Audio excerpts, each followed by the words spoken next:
ಸ್ನೇಹಿತರೆ, ಅಂಗೈಲಿ ಆರೋಗ್ಯ ಅರಮನೆಗೆ ಸ್ವಾಗತ. ಇವತ್ತು ನಾವು ಬಹಳ ಸುಲಭವಾಗಿ ಮಾಡುವಂಥ ಬದನೆಕಾಯಿ ಮಸಗಾಯಿಯನ್ನು ತೋರಿಸ್ತಾ ಇದ್ದೀನಿ.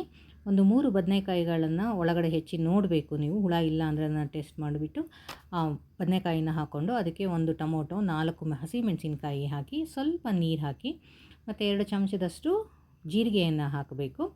ಅದಕ್ಕೆ ಫ್ರೆಶ್ ಆಗಿ ತುರಿದಿರುವಂತಹ ಹಸಿ ಕಾಯಿ ತುರಿನ ಹಾಕಬೇಕು. ಇದು ನಮಗೆ ರುಚಿಗೆ ತಕ್ಕಂಗೆ 2 ರಿಂದ 3 ಸ್ಪೂನಷ್ಟು ಹಸಿ ಕಾಯಿ ತುರಿನ ಹಾಕಿಬಿಟ್ಟು ಅದಕ್ಕೆ ಖಾರದ ಪುಡಿ ನೋಡ್ಕೊಂಡು ಹಾಕಬೇಕು. ಯಾಕಂದರೆ ಆಲ್ರೆಡಿ ನಾವು 4 ಮೆಣಸಿನ್ಕಾಯಿ ಹಾಕಿದ್ದೀವಿ. ಮತ್ತು ಸ್ವಲ್ಪ ಅರಿಶಿನ ಪುಡಿ ಮತ್ತು ಸ್ವಲ್ಪ ಅಂದರೆ ಎಲ್ಲ ಕಾಲು ಸ್ಪೂನಷ್ಟು ಹಾಕಿದ್ರೆ ನಡೆಯುತ್ತೆ. ಸ್ವಲ್ಪ ಸಾರಿನ ಪುಡಿನ ಸಹ ಸೇರಿಸ್ಬಿಟ್ಟು ಇದನ್ನು ನೀರಲ್ಲಿ ಚೆನ್ನಾಗಿ ಕಲಸಿ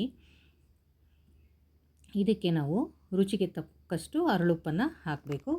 ಸೊ ಇದು ಇಬ್ಬರಿಗೆ ಸರಿ ಹೋಗುವಂತಹ ಮಸಗಾಯಿ, ಹಾಗಾಗಿ ಇದನ್ನು ನೋಡಿಕೊಂಡು ನೀವು ಉಪ್ಪನ್ನು ಹಾಕಿ ಮತ್ತು ನೀರು ಯಾವಾಗಲೂ ಇದಕ್ಕೆ ಸ್ವಲ್ಪ ಇಡಬೇಕು. ಇದು ಒಂದು ಟ್ರಿಕ್. ಇದರಲ್ಲಿ ನಾವು ಜಾಸ್ತಿ ನೀರಿಟ್ಟರೆ ಆ ನೀರನ್ನ ಬಸಿಬೇಕಾಗತ್ತೆ ಮತ್ತು ಟೇಸ್ಟ್ ಕೂಡ ಚೇಂಜ್ ಆಗ್ತಾ ಹೋಗುತ್ತೆ. ಹಾಗಾಗಿ ಇದನ್ನು ಸ್ವಲ್ಪ ನೀರಿಟ್ಟು 2 ವಿಷಲ್ ಕೂಗಿಸಿದ್ರೆ ನೋಡಿ ಬದನೆಕಾಯಿ ಚೆನ್ನಾಗಿ ಬೆಂದಿದೆ.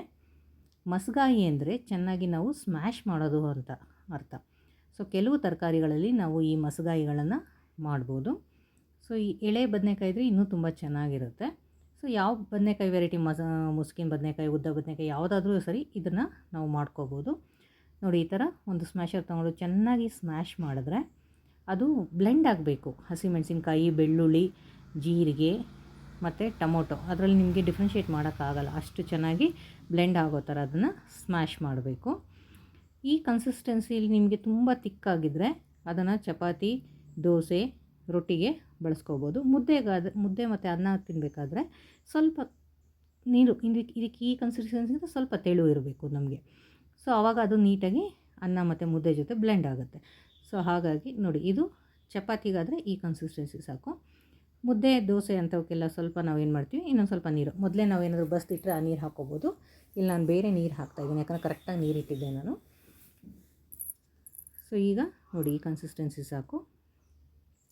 ಈಗ ಬಿಸಿ ಬಿಸಿಯಾಗಿರುವಂತಹ ಬದನೆಕಾಯಿ ಮಸಗಾಯಿ ತಿನ್ನಲು ರೆಡಿಯಾಗಿದೆ.